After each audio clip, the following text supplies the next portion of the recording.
میں آپ کو کامیابی، خوشی، ترقی اور راحت اور سدا عیش اور آرام کے لیے ایک ہی نسخہ بتاؤں گا۔ اگر آپ ہمیشہ کی ترقی، عروج، کامیابی اور کامرانی چاہتے ہیں تو یاد رکھیں، دنیا کے کامیاب لوگوں کی زندگی کو آپ دیکھیں، اور اگر آپ ناکامی سے بچنا چاہتے ہیں تو دنیا کے ناکام لوگوں کو آپ دیکھیں۔ پوری دنیا میں کامیابی کیوں ہے اور پوری دنیا میں ناکامی کیوں ہے؟ تو جس وجہ سے ناکامی ہے اس سے بچو، اور جس سے کامیابی ہے وہ کام کرو، تو آپ ہمیشہ کامیاب رہیں گے۔ آپ دنیا کے وہ لوگوں کو دیکھیں جو ہمیشہ خوش رہے، وہ کیوں خوش رہے معلوم کیجئے، اور آپ پھر ہمیشہ خوش رہ سکتے ہیں۔ جو ہمیشہ عیش و آرام میں رہے ان کو دیکھو کہ ان کو آرام اور عیش کیوں ملا، آپ اسی کو دیکھیں۔ ناکام ہونے والوں کو دیکھیں کہ ناکامی کے پیچھے راز کیا ہے۔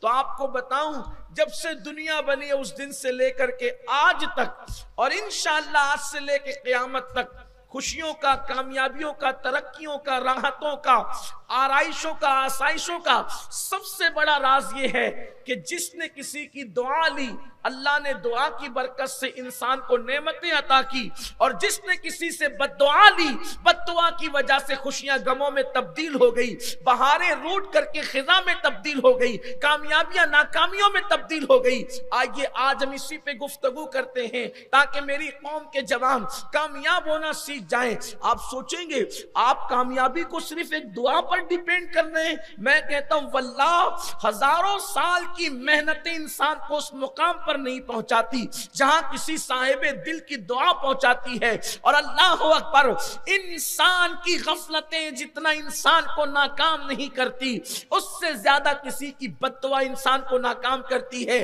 آئیے، چونکہ کوئی تمیدی بہت لمبی چوڑی گفتگو نہیں کرنا چاہتا، وقت کے اندر جو گنجائش ہے مختصر گفتگو کر کے اپنی بات تمام کرتا ہوں۔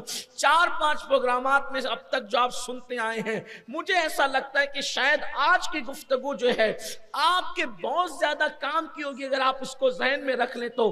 دعا لینا سیکھو، اس لیے کہ دعا اس مقام پر پہنچاتی ہے جہاں ہزاروں سال کی محنتیں، ہزاروں سال تو انسان زندہ بھی نہیں رہتا، لیکن یاد رکھنا دعا وہاں پہنچاتی ہے، دعا وہاں لے کر کے جاتی ہے جہاں انسان کا، اللہ اکبر، اس کی محنتیں اس کو لے کر کے نہیں جاتی۔ اور یاد رکھیے گا، ایک ہوتا ہے دعا کروانا اور ایک ہوتا ہے دعا لینا۔ میں دعا کروانے کی بات نہیں کر رہا ہوں، میں دعا لینے کی بات کر رہا ہوں۔ بہت توجہ سے سننا، آپ کی زندگی کی کامیابی کا انحصار ہوگا اور آپ کی ناکامی سے بچنے کا بہترین ضابطہ آپ کو ملے گا۔ اگر میری مائیں اور بہنیں بھی موجود ہیں، میں ان کی بھی توجہ چاہتا ہوں۔ ایک ہوتا ہے کسی کے لیے بد دعا کروا دینا، ایک ہوتا ہے بد دعا لینا، ایک ہوتا ہے دعا کروانا، ایک ہوتا ہے دعا لینا۔ دیکھو دعا کروانا کیا ہے؟ مثال کے طور پر آپ کسی عالم سے ملے، آپ نے اس سے کہا دعا کر دو، عالم نے دعا کر دی، یہ دعا قبول ہوگی رد ہوگی اس کے بارے میں کوئی گارنٹی نہیں۔ آپ کسی امام سے ملے، اس سے کہا دعا کر دو، اس نے دعا کر دی، قبول ہوگی رد ہوگی اس کی کوئی گارنٹی نہیں۔ اسی طرح کسی ولی سے ملے، آپ نے اس کو کہا دعا کر دو، قبول ہوگی رد ہوگی اس کی کوئی گارنٹی نہیں۔ یہ دعا آپ کروا رہے ہیں، لیکن ایک ہوتا ہے دعا لینا۔ یہ جو دعا لینے والا سسٹم ہے، یہ دعا کبھی رد نہیں ہوتی۔